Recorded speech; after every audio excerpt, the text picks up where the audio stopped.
जय गुरुदेव। अखंड मंडलाकारं व्याप्तं येन चराचरं तत्पदं दर्शितं येन तस्मै श्री गुरवे नमः। गुरुर्ब्रह्मा गुरुर्विष्णु गुरुर्देवो महेश्वरे गुरुर्साक्षात् परं ब्रह्म तस्मै श्री गुरवे नमः। हे गुरुदेव, आपकी महिमा लिखने के लिए, आपकी महिमा बखान करने के लिए आप मुझे कृपा पात्र बनाएं। जय गुरुदेव। शीर्षक दिया है जेल की कथा, एपिसोड नंबर प्रथम।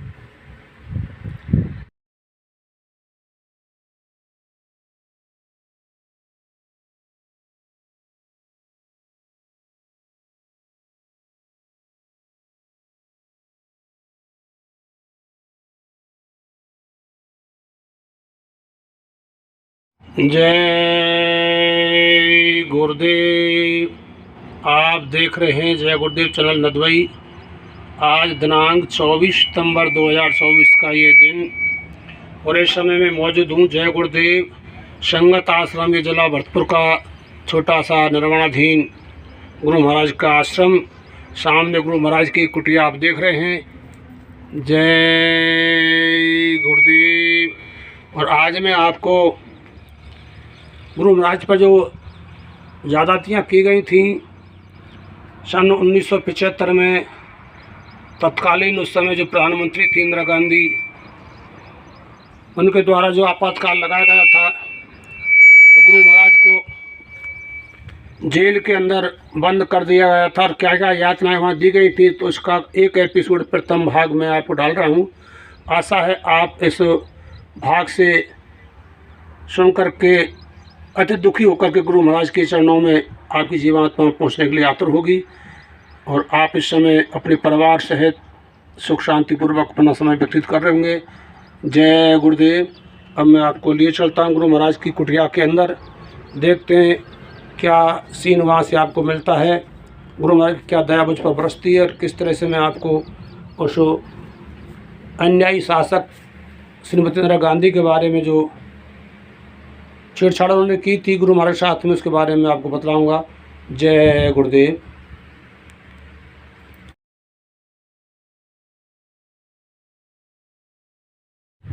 इस संस्करण मैंने हमारे परम सम्मानीय डॉक्टर जवाहरलाल शर्मा जी, उनके द्वारा प्रकाशित ये मुक्ति दिवस एवं जेल कथा के नाम से पुस्तक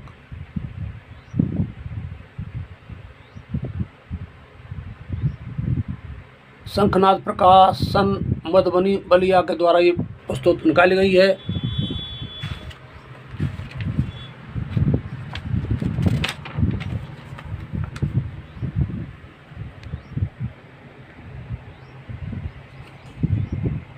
प्रकाशक शंखनाद प्रकाशन, ग्राम पोस्ट मधुबनी, जिला Ballia, pin code number 277 208 Uttar Pradesh. संस्करण प्रथम जून 2024 का है। सर्वाधिकार सुरक्षित इस पर लिखा हुआ है। जय गुरुदेव। अब मैं आपको इसी पुस्तक के माध्यम से इसका कुछ हिस्सा मैं आपको सुनाने जा रहा हूं, जो गुरु महाराज ने जेल के अंदर जाकर सहन किया था। जय गुरुदेव।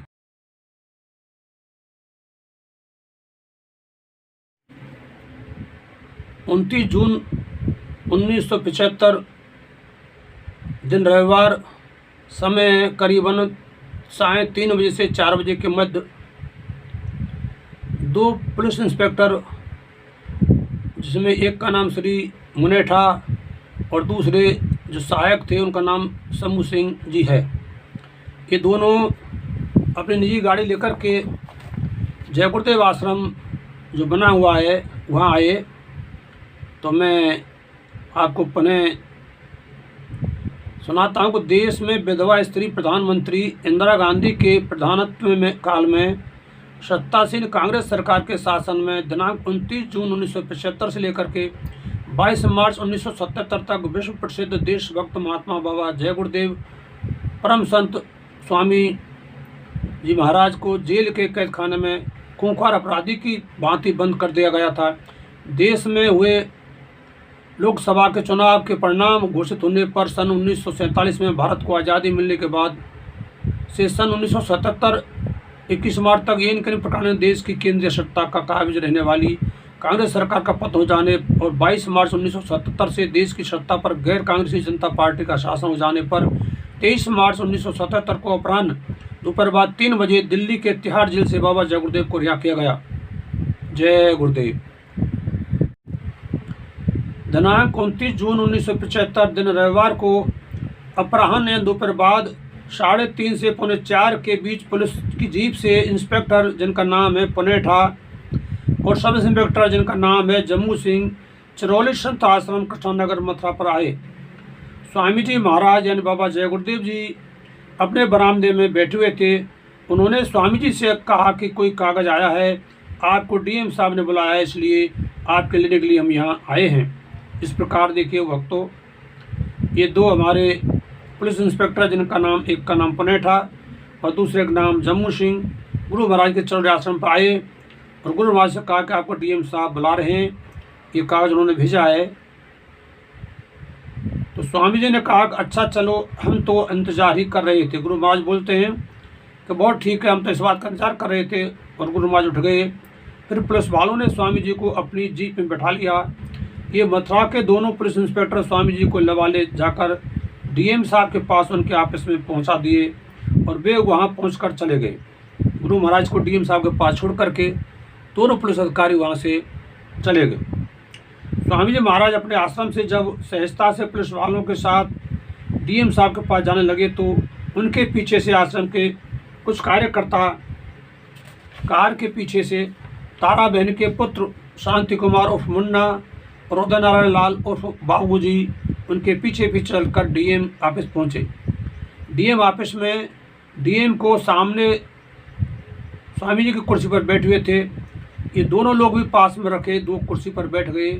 डीएम ने एक वारंट पेपर निकाला और स्वामी जी को दिखाते हुए कहा कि आपको गिरफ्तार करने के लिए वारंट जारी हुआ है, इसलिए आपको इमरजेंसी में गिरफ्तार किया गया है। स्वामी जी ने डीएम से पूछा कि मेरा अपराध क्या है, तो डीएम ने इसका कोई जवाब नहीं दिया। लगभग 1 घंटा वहाँ बैठे रहने के बाद डीएम ने शांति कुमार, जो उस समय इंटर पास करके बीए में मथुरा में ही पढ़ते थे, आश्रम में स्वामी जी के साथ ही रहते थे, से कहा कि आप लोग यहाँ से जाइए। इनको यानी स्वामी जी को गिरफ्तार कर लिया गया है। आज रात में ये मथुरा में ही रहेंगे, आगे जैसा आदेश मिलेगा वैसा किया जाएगा। तब शांति कुमार और उदय नारायण लाल वापस आश्रम पर लौटकर आ गए। रात में ही पता लगा कि बाबा जय गुरुदेव को मथुरा से आगरा सेंट्रल जेल में एसपी ने ले जाकर पहुंचा दिया और वहां जेल में उनको कैदी के रूप में जेल के भीतर कैदियों के बैरक में भेज दिया गया। ऐसा समाचार पता लगते ही शांति कुमार ने उत्तर प्रदेश और अन्य प्रदेशों के प्रमुख सत्संगियों के पास यह समाचार पहुंचवा दिया। दूसरे दिन होते होते देश भर में बाबा जय गुरुदेव की गिरफ्तारी का समाचार और आगरा सेंट्रल जेल में बंद किए जाने का समाचार फैल गया। उस समय विशेष तौर से कोई मोबाइल वगैरह नहीं थे, लेकिन फिर भी उन भाइयों ने यानी शांति कुमार जी ने ये सारी बातें उत्तर प्रदेश या अन्य जो अनुयायी थे आसपास रहने थे उन सबसे कह दिया। धीरे धीरे पूरी लहर पूरे भारतवर्ष में फैल गई और हमारे अनुयायियों को बड़ा दुख हुआ और वो धीरे धीरे इकट्ठा होने लगे। जय गुरुदेव। आगे जो यात्राएं दी गई गुरु महाराज को, वो सारी यात्राएं धीरे धीरे आपको सुनने को मिलेंगी। आप इस एपिसोड को अवश्य देखें और यदि चैनल को पहली बार देख रहे हो तो सब्सक्राइब अवश्य करना भूल ना जाना। मेरे प्यारे गुरु भाई बहनों, आपसे मेरा हाथ जोड़कर निवेदन है कि जो गुरु महाराज यात्राएं झेली हैं वो इतनी यात्राएं थी कि आप सुनकर भी दंग रह जाएंगे। जय गुरुदेव। बाबा जय गुरुदेव को आगरा के सेंट्रल जेल में बंद किए जाने के बाद 6 जुलाई 1975 को रात में लगभग 10 बजे उनके चिरौली संत आश्रम कृष्णनगर मथुरा पर इनकम टैक्स आयकर विभाग का छापा पड़ा। सहायक आयकर अधिकारी जिनका नाम श्री कलवार था, अपने पुलिस बल के साथ आश्रम के कोने कोने में सामान को उठाकर जांच करने लगे, किंतु उनको किसी प्रकार का कोई आपत्तिजनक सामान नहीं मिला। यानी 6 जुलाई 75 को रात करीब लगभग 10 बजे यहाँ के अफसर आए आयकर अधिकारी और वो सामान को चेक करने लगे। उनको कोई भी चीज़ वहाँ से ऐसे आने लगी जो आपत्तिजनक हो। आश्रम पर रहने वाले एक सत्संगी उदय नारायण लाल उर्फ बाबूजी, जो स्वामी जी गिरफ्तार हुए तो समय भी पीछे गए थे, के पास स्वामी जी को सत्संगी प्रेमियों द्वारा भेजे हुए कुछ पत्र 2-4 रजिस्टर जिनमें वार्षिक भंडार के लिए सामानों का विवरण वगैरह नोट किया हुआ था वह मिला। उदय नारायण लाल जो आजमगढ़ के रहने वाले थे, आश्रम पर रहकर सेवा भाव से स्वामी जी द्वारा प्रेमियों को भेजने वाले पत्रों का जवाब जैसा स्वामी जी बोलते थे उसे पोस्ट कार्ड या अंतर्देशीय पत्र द्वारा लिखकर डाकखाना में भेजते थे। इनकम टैक्स अधिकारी इन पत्रों तथा रजिस्टर को अपने साथ ले गए। इनके 2 दिन बाद आश्रम पर पुलिस इंस्पेक्टर आश्रम पर आए और शांति कुमार जो अपनी माता तारा देवी श्रीवास्तव, बहन उषा और करण के साथ आश्रम पर बाबा जय गुरुदेव के साथ व्यवस्था में आश्रम पर रह रहे से बोले कि अब यह आश्रम पुलिस के कस्टडियन नियंत्रण में रहेगा, यह हरदम पुलिस तैनात रहेगी, इसलिए इस आश्रम को 3-4 दिन में छोड़कर आप लोग कहीं और चले जाइए। 11 तारीख को यानी 11 जुलाई को से यहाँ पुलिस रहने लगेगी। शांति कुमार और उनकी बहनें सभी विद्यार्थी रहे, मथुरा में पढ़े थे, इसलिए उनका मथुरा में रहना बहुत ज़रूरी था। तब शांति कुमार आश्रम के आसपास कोई किराए का मकान खोजने लगे। उस समय आपातकाल के कारण लोग किसी को भी किराए का मकान भयवश देने के लिए तैयार नहीं होते थे।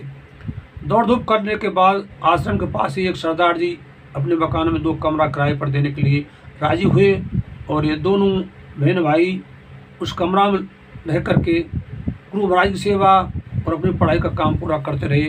जय गुरुदेव। अब यहाँ से धीरे धीरे आश्रम पर पुलिस का दबाव बढ़ने लगा। पुलिस वाले 11 जुलाई 1975 को चिरौली संत आश्रम पर कब्जा करने के लिए आने वाले थे, तो उसके एक दिन पहले दिनांक 10 जुलाई 1975 को रात में आश्रम में रह रही तारा देवी श्रीवास्तव ने स्वामी जी यानी बाबा जय गुरुदेव के अलमारी को खोला तो देखा कि उसमें दादा गुरु स्वामी जी गुरु महाराज के गुरु परम संत स्वामी गुरुलाल मिश्रा जी ग्राम चिरौली जिला अलीगढ़ वाले का पहना हुआ जूता, कुछ कपड़े तथा उनके पार्थिव शरीर का फूल वगैरह एक कपड़े में बांधकर गठरी में सुरक्षित रखा हुआ था। ये हमारे गुरु महाराज द्वारा अपने गुरु महाराज की पहचान जो आगे समय इसमें आएगा बताई जाएगी वो कहाँ काम ली जाती थी, रखे हुए थे। तब उन्होंने पुलिस के हाथ लगने से बचाने के लिए उस गठरी को निकाल लिया। ये सब वही वस्त्र पवित्र अमूलक वस्तुएं रही जिनको वार्षिक भंडारा अगन शुद्धि दशमी के दिन पुष्पों के कलेवर में ढककर उच्च आसन पर दादा गुरु के फोटो से सटाकर उनके सामने रखा जाता था। यानी ये वो फूल थे गुरु महाराज के, वो कपड़े थे, वो जूते थे जो अगन शुद्धि दशमी के दिन जब भंडारा होता था वार्षिक, उस समय दादा गुरु के सामने ये वहाँ रखे जाते थे फूलों में सजाकर। और उसी पवित्र फूल पर स्वामी जी माथा टेक कर आरती करते थे तथा उसके बाद सभी हजारों और लाखों की संख्या में भंडारे में आने वाले सत्संगी नर नारी एक एक करके बारी बारी से माथा टेक कर प्रसाद ग्रहण करते हैं। दादा गुरु के उन पवित्र वस्तुओं को आश्रम से बाहर पुलिस की नज़र से बचाकर निकाल कर ले जाने के लिए तारा बहन ने उपाय सोचा। उन्होंने कपड़े का कमर पर बांधने वाला बेल्ट नुमा पट्टा सुई यानी एक तरह से थैला सिया जो पट्टा नुमा था, लंबाई में था, जिसको पहले हमारे यहाँ के बुजुर्ग भी अपने कमर में बांधते थे और जब कहीं बाहर जाते तो उसमें अपनी राशि रख करके और कमर से बांध कर ले जाते, जिसको शायद हम लंगोट कहते थे।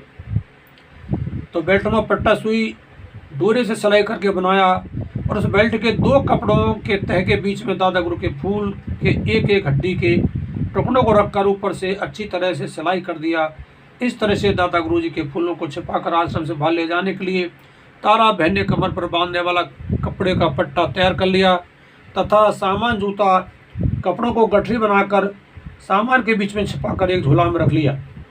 अगले दिन यानी 11 जुलाई 1975 को जब आश्रम को कब्जा करने के लिए पुलिस वाले आए तो इंस्पेक्टर ने लोगों से कहा कि यह आश्रम आज से पुलिस कस्टडी में हो गया है, इसलिए आप लोग आश्रम छोड़कर तुरंत बाहर निकल जाएं। इस प्रकार वहाँ पुलिस वाले आए 11 जुलाई को और उन्होंने वहाँ के जो रहने वाले आदमी थे उनसे बोल दिया कि आप यहाँ से तुरंत बाहर निकल जाएं।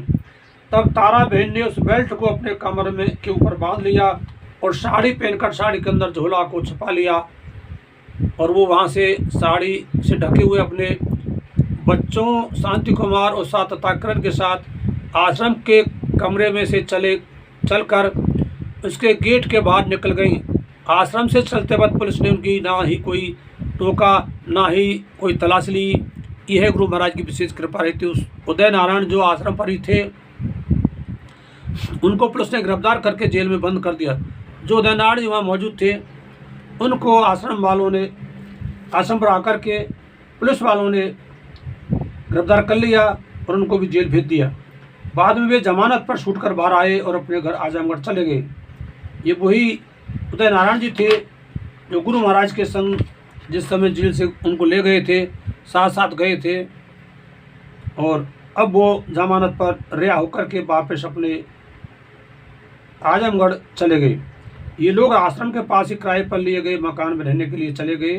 जो बाकी लोग थे वो पास में एक मकान जो लिया था सरदार जी का, वहाँ चले गए।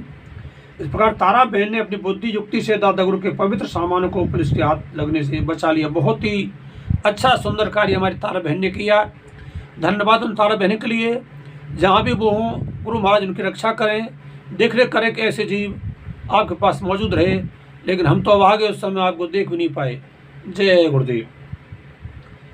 इसके अगले दिन 12 जुलाई 1975 को शांति कुमार श्रीवास्तव यानी मुन्ना जी, जो तारा बहन के बच्चे थे, पूज्य दादा गुरु का फूल, जूता और कपड़ों को लेकर दादा गुरु के सबसे बड़े पुत्र सुदर्शन मिश्र जी, जो उस समय अलीगढ़ में रहते थे, को देने के लिए निकल पड़े। साथ में एक सत्संगी गुलाब पाठक जो अजमेर के रहने वाले थे, को लेकर बस से अलीगढ़ छिपते छिपाते गए और वहाँ पहुँचकर पंडित सुदर्शन जी को, जो दादा गुरु के भाई थे, सब सामान हस्तगत करा दिया और उनको आश्रम की स्थिति के बारे में पूरा हाल बताया। इसके बाद वे मथुरा वापस आए।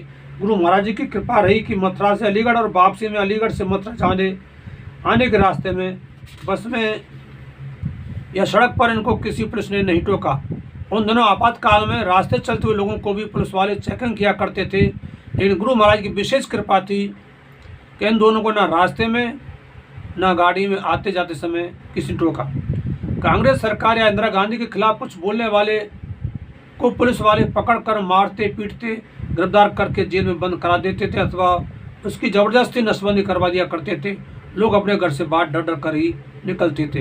ये उस समय जाताज़ी होने लगी और किसी प्रकार से दादा गुरु के जो फूल, जूता, कपड़े थे वो तारा बहन द्वारा उनके बड़े भाई के पास, सुदर्शन मिश्रा जी के पास में भेज दिए गए। इनके पुत्र थे बड़े। सुदर्शन जी हमारे गुरु दादा के सुपुत्र थे। सॉरी, जय गुरुदेव। रह रही बात आगे आपको दिनांक 11 जुलाई 1975 को शांति कुमार, तारा देवी, उषा किरण और उदय नारायण लाल मिश्र आश्रम में रहने वाले ये सभी लोग जब आश्रम छोड़ करके किराए के मकान में चले गए तो उसी समय 11 जुलाई को ही पुलिस के सिपाहियों ने आश्रम पर कब्जा कर लिया और आश्रम को अपने कब्जे में लेते ही उन लोगों ने आश्रम पर जो भी सामान जैसे बर्तन, कपड़ा, बक्से, अलमारी, कुर्सी, मेज आदि गृहस्थी के सामान, यहाँ तक कि आटा, चावल, दाल, चीनी, नगद रुपया वगैरह सब उठा ले गए। आश्रम पर रखा शीशे का गिलास तक को उठा ले गए। आश्रम को कब्जा करने या आश्रम के सामानों के बारे में किसी भी प्रकार कोई कागज शांति कुमार को पुलिस वालों ने नहीं दिया। जो सामान वहाँ से लिया गया था उसकी कोई भी सूची पुलिस वालों ने हमारे जो आश्रम पर उस समय थे शांति कुमार जी उनको नहीं दे पाए। इसके साथ ही शासन प्रशासन द्वारा आगरा दिल्ली बाईपास रोड पर बने नए गुरुदेव आश्रम पर भी बहुत बड़ी संख्या में पुलिस फोर्स की तैनाती कर दिया गया। कौन कौन में वही भी पुलिस का पैरा, कोने कोने में वहाँ भी पुलिस का पैरा लग गया। आश्रम में रहने वाले सत्संगी प्रेमियों को या तो मारपीट करके भगा दिया गया या उन्हें गिरफ्तार करके मथुरा के जेल में बंद कर दिया गया। नए जय गुरुदेव आश्रम पर की नामक कर दिया गया। बाबा जय गुरुदेव के इन दोनों आश्रमों पर उनका कोई प्रेमी नहीं जा सकता था। यदि कोई जय गुरुदेव बोलता हुआ व्यक्ति पुलिस को दिखाई पड़ता था तो वे उसको पकड़कर जेल में बंद कर दिया करते थे। दोनों आश्रमों के सभी भक्तों पर, खेतों पर, सत्संग के मैदानों पर सब जगह पुलिस तैनात हो गई। आश्रम को पुलिस की छाव नहीं बना दिया गया। नए आश्रम पर बाबा जय गुरुदेव के पूजनीय गुरु महाराज के निर्माणाधीन मंदिर को नींव से ही उखाड़ दिया गया। ऐसा अत्याचार किया जो हमारे द्वारा गुरु का मंदिर उस समय बनने के लिए तैयार था, उसकी नींव को भी उखाड़ दिया गया। और सत्संग के सभी मैदानों पर UPSIDC का कब्जा कराकर जमीनों को फैक्ट्री लगाने के लिए बेचा जाने लगा और सभी जमीन को अपने कब्जे में लेकर के अपने माध्यम से उसको बेचने की तैयारी की गई।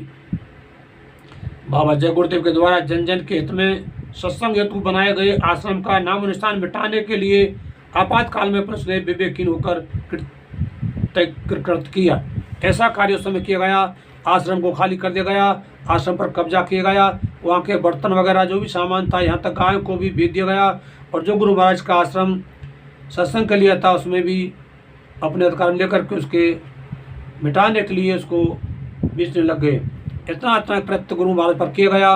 और उस समय हम तुम जैसे जो सत्संग से बहुत से उन्होंने बेचारों ने इमरजेंसी के डर के मारे अपने घरों से झंडे उतार दिए और जय गुरुदेव बोलना भी बंद कर दिया। गुरु महाराज की जो तस्वीरें थी उनको भी अंडरग्राउंड कर दिया गया।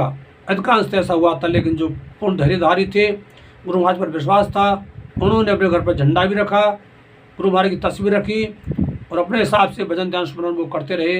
लेकिन उस समय वास्तव में इमरजेंसी का युग था, इसलिए भय बना हुआ था। जय गुरुदेव। स्वामी जी महाराज बाबा जय गुरुदेव के आगरा के सेंट्रल जेल में बंद किए जाने का समाचार पाते ही उनके प्रेमी सत्संगी आगरा पहुंचने लगे। अब धीरे धीरे जैसे पता पड़ा सत्संगियों को कि गुरु महाराज को आगरा जेल में बंद कर दिया गया, तो धीरे धीरे सभी सत्संगी वहाँ पहुँचने लगे।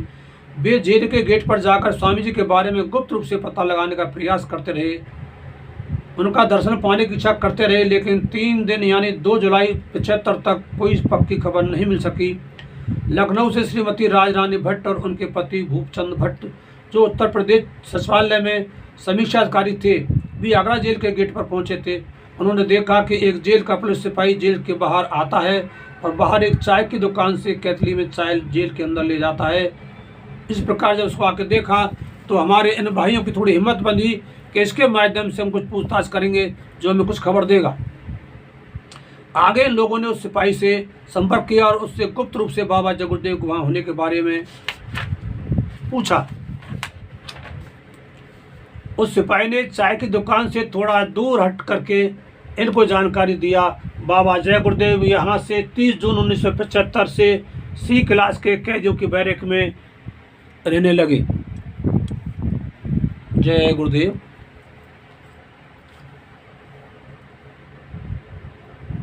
इन लोगों ने तब उस सिपाही से फिर जब वह थोड़ी देर के बाद दोबारा जेल के बाहर यानी गेट से बाहर आया तो भेंट किया और उससे यह तय किया कि वह बाहर से जो सामान भोजन पानी पत्र वगैरह गुप्त रूप से दिया जाए उसको वह ले जाकर बाबा जय गुरुदेव को दे दिया करे और कोई संदेश भी दें, उसको आकर के उन्हें बता दें।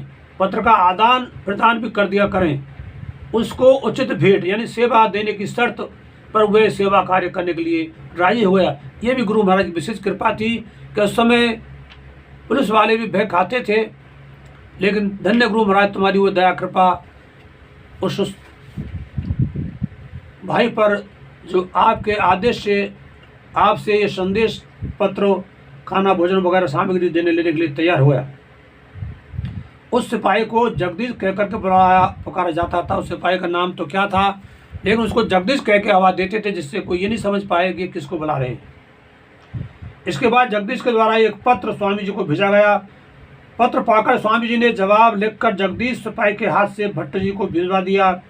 पता चला कि 3 दिन से स्वामी जी ने कुछ जेल का खाना नहीं खाया, धोती को 2 टुकड़ा करके नहाकर बारी बारी से पहन रहे हैं।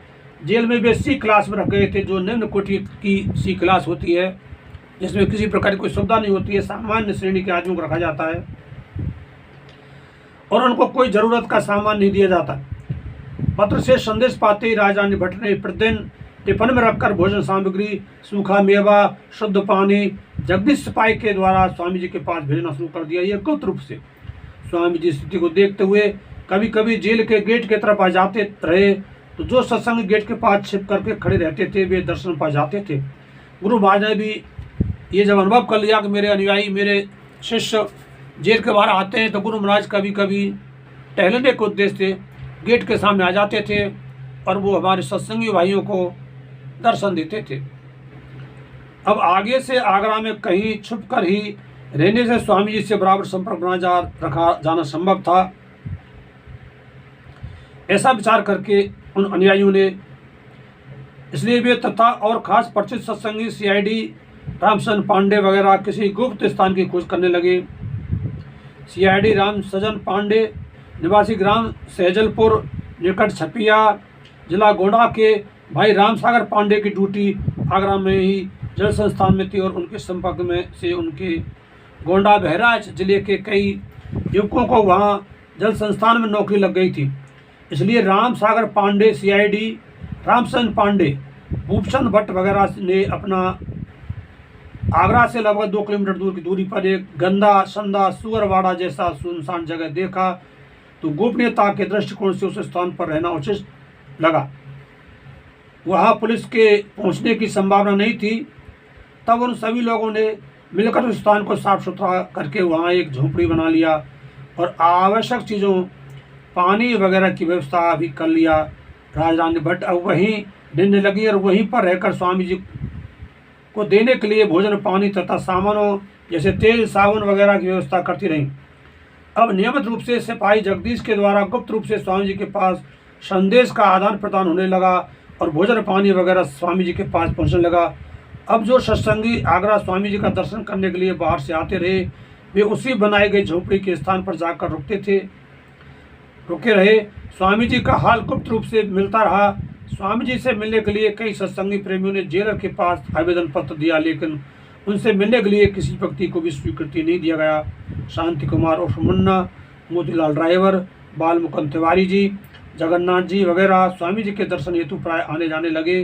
कभी कभी जब स्वामी जी जेल के गेट के निकट आते रहे तो उनसे किसी की कुछ बातें भी हो जाया करती थीं। दिनांक 14 जुलाई 1975 को विशेष रूप से शांति कुमार उर्फ मुन्ना, सिमूर्त यादव, जगन्नाथ सिंह, भूपचंद भट्ट जी और राजरानी भट्ट जी से बात गुरु महाराज की हो गई थी। ये भी गुरु महाराज की विशेष कृपा थी कि उस समय इन आदमियों से बातचीत हो चुकी थी। शांति कुमार ने स्वामी जी को उनके मथुरा आश्रम पर पुलिस तथा इनकम टैक्स अधिकारी के छापा पड़ने तथा आश्रम को पुलिस के नियंत्रण में लेने का सब हाल और सभी जरूरतें बातों को बताया। 2 सप्ताह तक ऐसा ही हाल रहा। स्वामी GDIR में C क्लास जेल में बंद रखे गए थे। आगरा के सेंट्रल जेल के अधीक्षक को प्रेमियों ने विश्वास प्रसिद्ध बाबा जय गुरुदेव को उच्च श्रेणी में रखने के लिए पत्र दिया, लेकिन उनको 2 सप्ताह तक C श्रेणी क्लास में ही रखा गया। जेलर ने एक दिन बताया कि उनकी व्यवस्था है, क्योंकि बाबा जी को C श्रेणी में ही रखने का आदेश ऊपर से मिला है। तब देश के कई जिलों में रहने वाले अनेक सत्संगियों ने प्रधानमंत्री इंदिरा गांधी को निरपराध बाबा जय गुरुदेव को जेल से रिहा करने के लिए रजिस्टर्ड डाक से पत्र भेजा, लेकिन कोई कार्रवाई नहीं हुई। परंतु कुछ दिन बाद बाबा जय गुरुदेव को बाद C श्रेणी बैरक से निकालकर सुपीरियर क्लास के बैरक में भेज दिया गया। काफ़ी मेहनत करने के बाद भी, इंदिरा गांधी को पत्र लिखने के बाद भी गुरु महाराज को वहाँ से नहीं हटा गया, न उनको छोड़ा गया। लेकिन कुछ गुरु महाराज की विशेष कृपावश C श्रेणी से बैरक में से निकाल करके सुपीरियर क्लास के बैरक में भेज दिया गया, जो थोड़ा इससे आरामदायक था। जय गुरुदेव।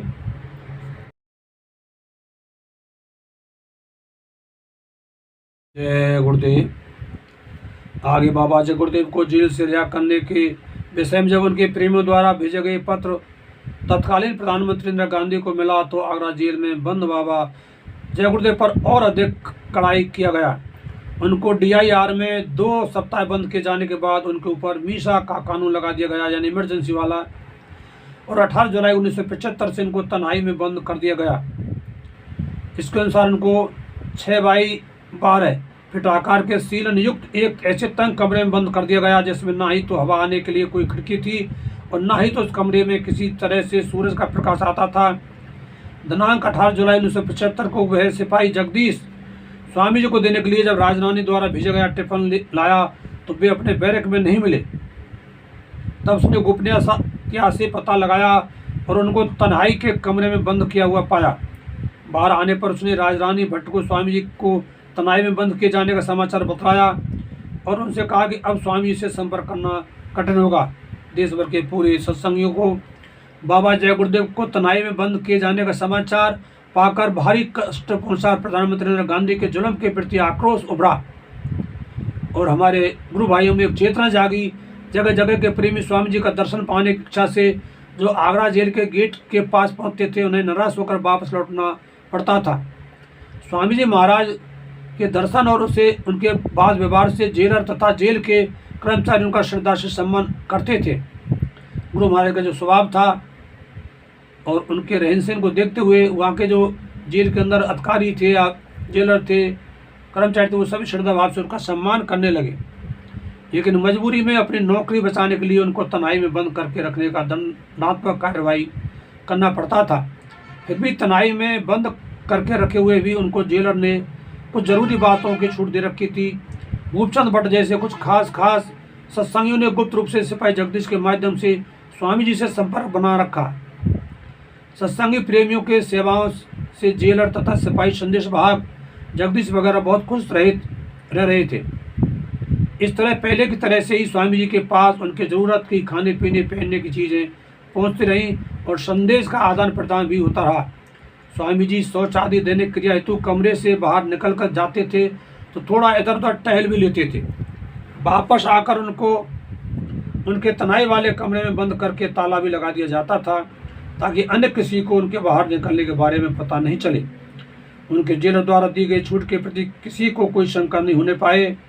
कभी कभी बाबा जय गुरुदेव को दिए गए तनाई की स्थिति के बारे में जेल अधीक्षक को उत्तर प्रदेश के मुख्यमंत्री डीएम के माध्यम से सूचना भी देना पड़ता था। 75 दिन तनाई में बाबा जय गुरुदेव को बंद रखने के बाद मुख्यमंत्री के निर्देश आने पर 1 अक्टूबर 1976 को तनाई में से निकाल दिया गया। वे अब खुले हवा में कमरे में रहने लगे। जगदीश सिपाही ने इसकी सूचना बाहर आकर राजधानी को दे दिया। 2 अक्टूबर 1976 को सत्संगी प्रेमियों को यह समाचार मिल गया। सबको थोड़ी प्रसन्नता हुई। इस तरह से आगरा के सेंट्रल जेल में बंद रहते हुए बाबा जय गुरुदेव को 16 महीने बीत जाने के बाद 4 अक्टूबर 1976 को जगदीश सिपाही ने बाहर आने पर भूपचंद भट्ट राजधानी जी को बताया कि यह आगरा का जेल अब टूटने वाला है, इसलिए यहाँ से कुछ कैदियों को ट्रांसफ़र किया जाएगा। बाबा जय गुरुदेव को भी यहाँ से किसी अन्य जिले में भेजा जा सकता है। पूरी सूचना 1-2 दिन में मिल जाएगा तो बता दूंगा।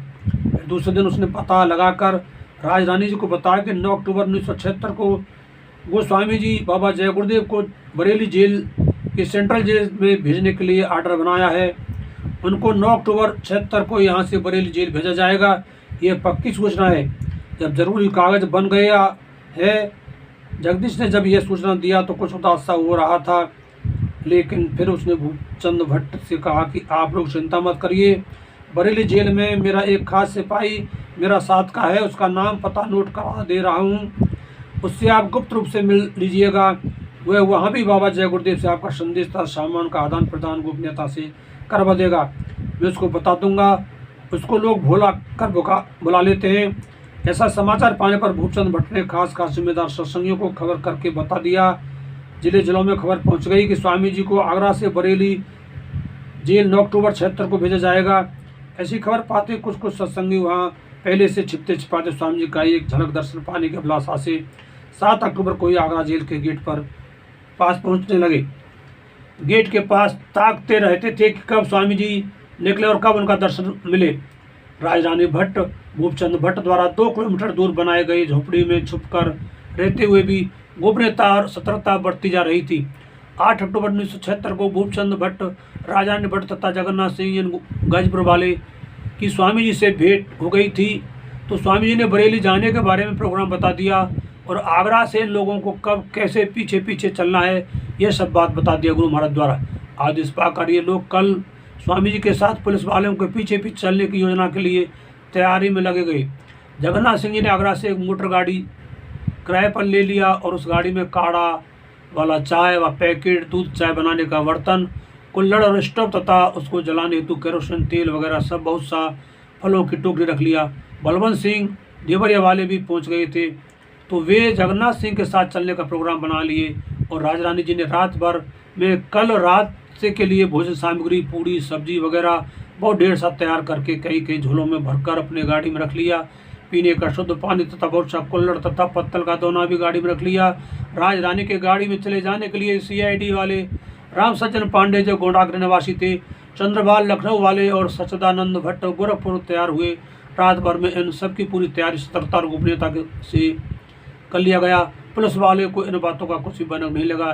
ये पहला एपिसोड आपके लिए मैं डाल रहा हूँ। आशा है आप एपिसोड को सुन करके और गुरु महाराज के प्रति गदगद होकर के अश्रुधारा में बह निकलेंगे। गुरु के प्रति आपकी प्रेम भावना प्रकट होगी।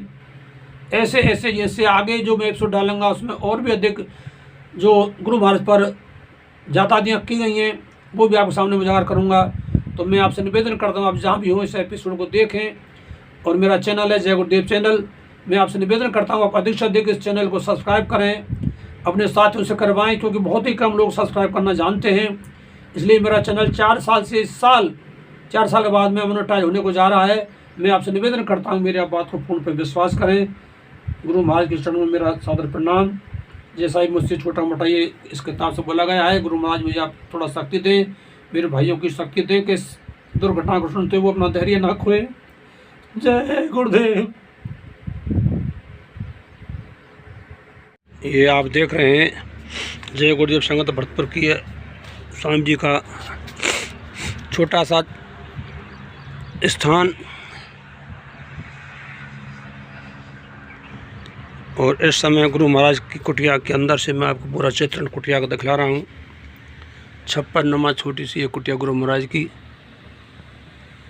30 मार्च 1923 को इस जगह को हमने अपने रजिस्ट्री करा करके अधिकार में लिया था और 5 अगस्त को इस कुटिया का यहाँ पूजन हुआ था, जिससे हमारे गुरु महाराज विराजमान। जय गुरुदेव।